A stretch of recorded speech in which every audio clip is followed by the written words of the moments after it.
Well, strong condemnation is growing around the world after the Israeli military attacked a flotilla of ships carrying humanitarian aid to Gaza.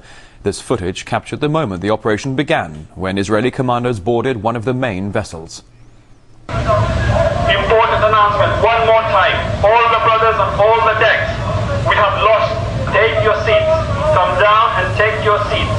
Be very calm. Come back and take your seats. Assalamu alaikum. Well, reports say up to 20 peace activists were killed and dozens injured as commandos stormed the flotilla in international waters. Some of the ships have now arrived in the Israeli port city of Ashdod. That's where RT's Flotilla sent this report from. Two of the ships have been brought here to the Ashdod port. We know that Israeli naval officers are on board. They're searching the vehicles. They're expecting to find what has been the Israeli position since the early hours of this morning, and that is that ammunition, guns, knives, all of that is on board these vehicles. The Israeli army maintaining that its soldiers came under live fire when they boarded one of those ships. Now, this, of course, is being denied by the passengers of the ships. They insist that they were a peaceful demonstration trying to bring world attention to the economic blockade on Gaza. Some of them have already arrived here in Ashdod. They are being ordered back to their countries of origin. Those that are refusing to go are being detained in the detention center that you might see behind me. Now, the Palestinian President Mahmoud Abbas has called this a slaughter at sea. The international condemnation has been fast and furious, with some Russian politicians saying that this is a tragic event and an investigation needs to be carried out. This is being echoed by the European Union. The EU spokesperson had this to say. The EU strongly condemns any acts of violence and deplores any excessive use of force. In this regard, on behalf of the EU, the High Representative is requesting a full, immediate inquiry by the Israeli authorities. The EU reiterates its call for an immediate, sustained and unconditional opening of crossings in Gaza for the flow of humanitarian aid, commercial goods and persons to and from Gaza. The United Nations Secretary General Ban Ki-moon has also expressed his deep regret and shock. We're hearing from Turkey. It's calling for an emergency meeting of the UN Security Council. Now, earlier I compiled this package, which essentially recaps the events of the past few hours. The goal was to make headlines, and the protesters certainly did. But at a price none of them could have imagined. More than 10 dead, and the casualty count is still climbing. It began late Sunday night with Israeli soldiers warning the 6 ships to turn back. We can visually see 3 frigates and a helicopter hovering overhead, despite the fact that we're in international waters some 100 miles away from the shores of Israel. We call upon everybody in Britain to help us to raise alarm and get our government to intervene. But something went wrong, and Israeli commander officers climbed on board. It's confusing what happened next. The Israelis say they came under fire, that there were weapons and knives on board, and that the organizers had close ties with Hamas and Al-Qaeda.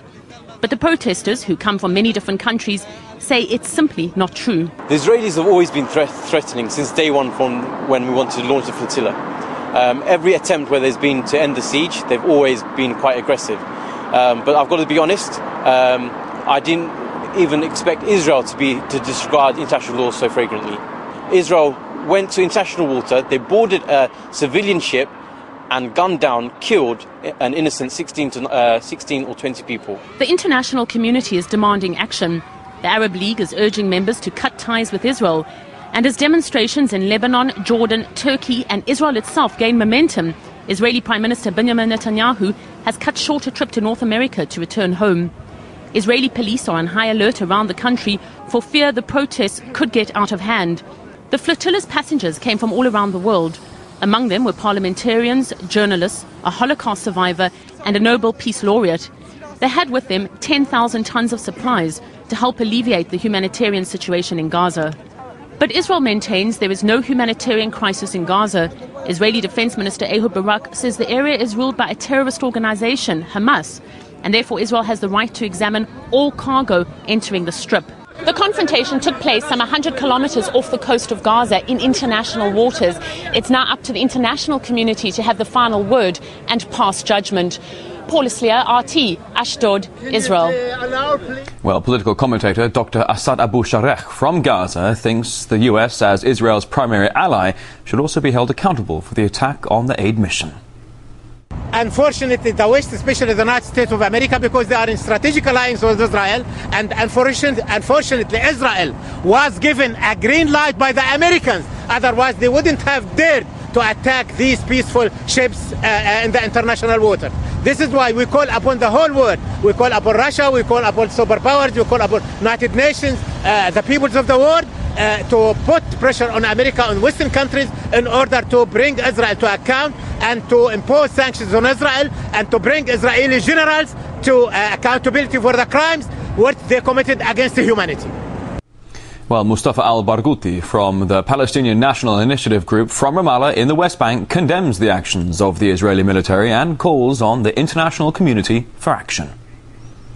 These people were peaceful people with no military weapons, with nothing to defend themselves with, in ships in international water.